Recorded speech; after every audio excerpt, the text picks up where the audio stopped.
What's going on, world? It's your boy Gemini Brown here, back with another episode of Nalo Kicking Knowledge. Today, we'll be taking a look at Neptune in the 7th house and what it's like to have Neptune in the 7th house in your astrological natal chart. So, let's get into it. What is Neptune? Neptune is the planet of spirituality. It shows how we should or go about spiritualizing our life. It gives us insight into our fantasies and illusions. And wherever Neptune is, there is an idealistic approach, okay, towards the things of that house. 7th house, originally ruled by Venus in the sign of Libra, is the house of partnership. Not just romantic partnership, but partnership in general. How do I relate and interact with others? Okay? Now, I'm going to start off this by saying there's something about the 7th house that I don't think necessarily, because what I like to do in astrology is I just tell you, like, something could be written in a book, but you want to read past what is there.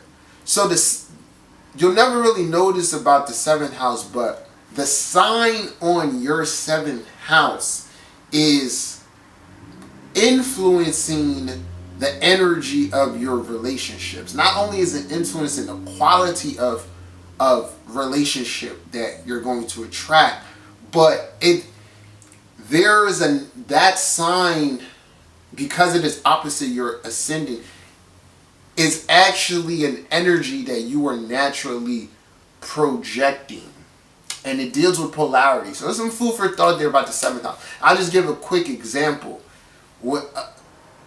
A Leo rising may attract Aquarian type people because they are actually projecting an Aquarian energy that attracts those Aquarian type individuals.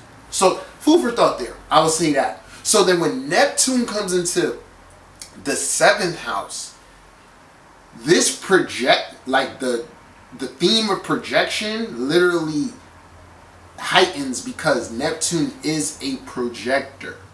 Now what's going to happen here is that everything you are not owning here in the ascendant gets reflected back to you through partnerships.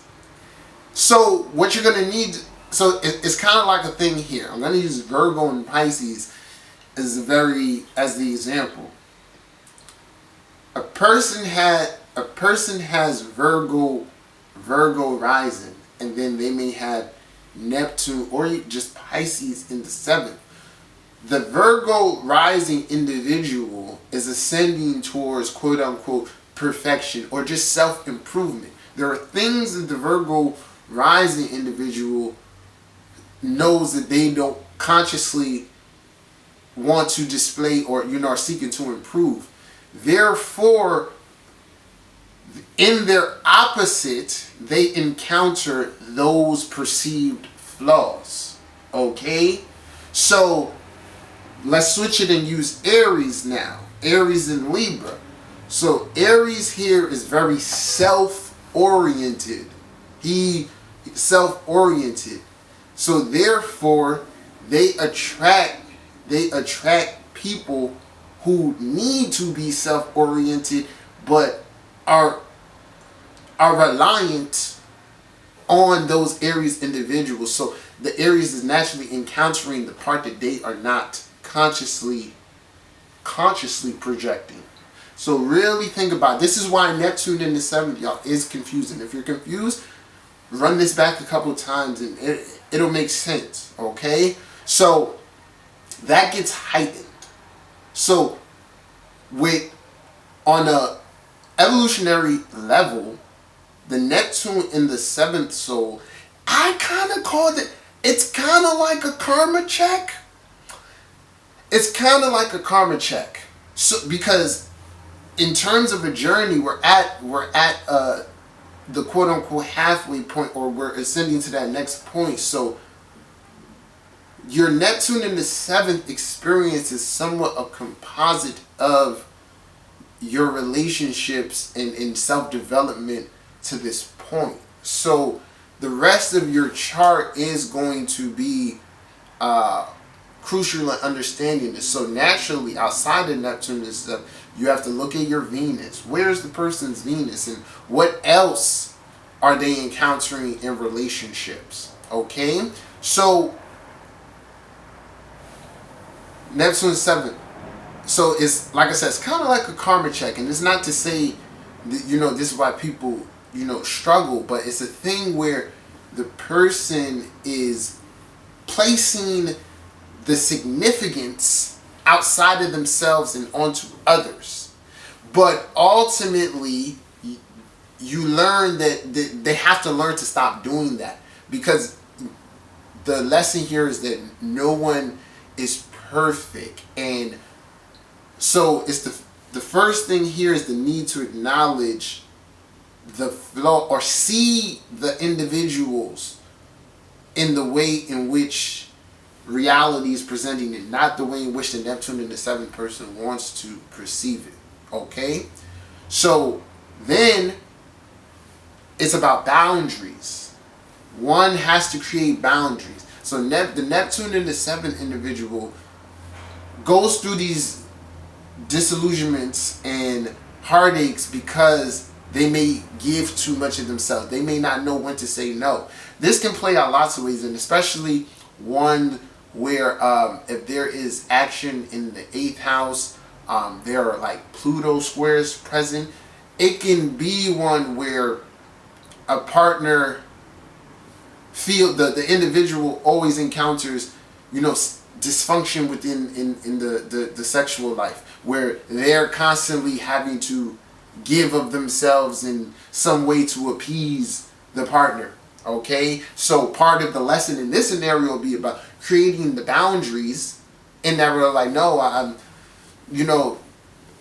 not going to do that, and then therefore it's a form of taking your power back, and then being a little bit more seeing things clearly, right? So it's another thing where it's like, with this position, one naturally encounters these issues in how they react to conflict in relationships. This is the thing that Neptune and 7 isn't aware of how they deal with conflict. So remember, there's a wide spectrum. There's no set formula.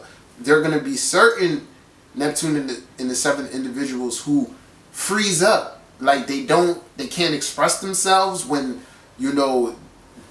they're not being treated fairly or something is wrong, right? They don't speak up, they repress it, another Neptune thing, right? So how you deal with conflict. Then there'll be another person, let's say if this is a more fiery person, or someone, this Neptune is conflicted, maybe like with a Mars.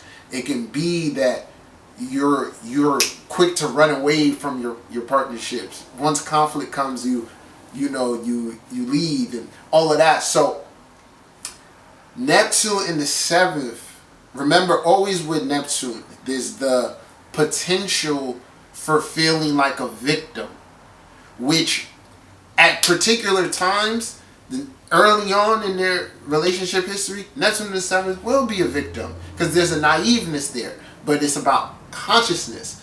The disillusionment shocks you into conscious awareness, and therefore you tap into Virgo and do the practical things needed to improve the situation.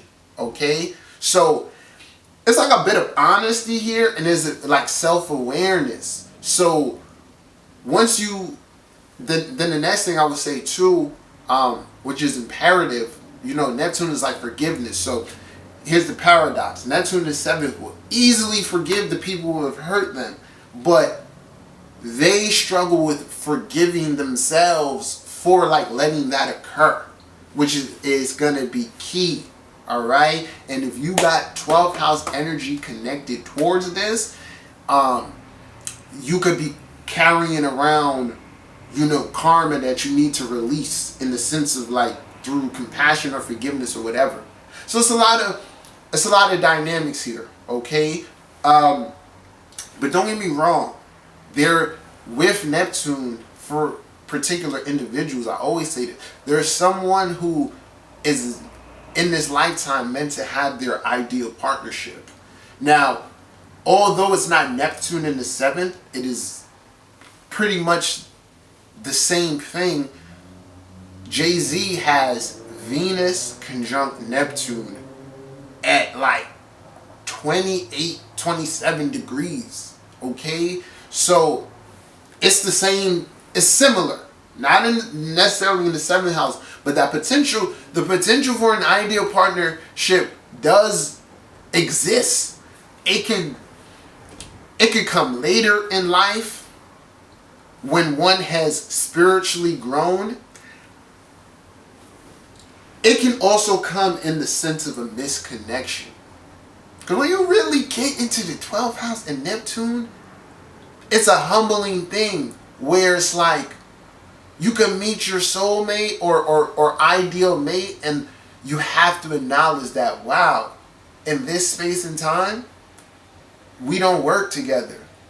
The idea works and it feels good, but overall, in reality, this doesn't work. And a lot of this is for Neptune in the 7th, to accept. And then lastly, I guess because I have to talk about, because Neptune said, you will get married. These people get the opportunity for marriage. I hold this true for a lot of people, particularly people going through Neptune 7 transits, and just everyone in general. Like, you really shouldn't be getting married before your Saturn return. I mean, you can, but like if you have like a Neptune in the 7th, you really shouldn't. Things get better with time. You need to grow. But it's a lot of different generations, so this is going to play out a lot of different ways. Nonetheless, I hope you guys enjoyed. This is my interpretation of Neptune in the 7th. If you have this position, feel free to chime in. Let me know what you think. If you need a reading, click the description link. Send me an email, but set something up. If you haven't subscribed to my channel, you do so now. Until next time, peace.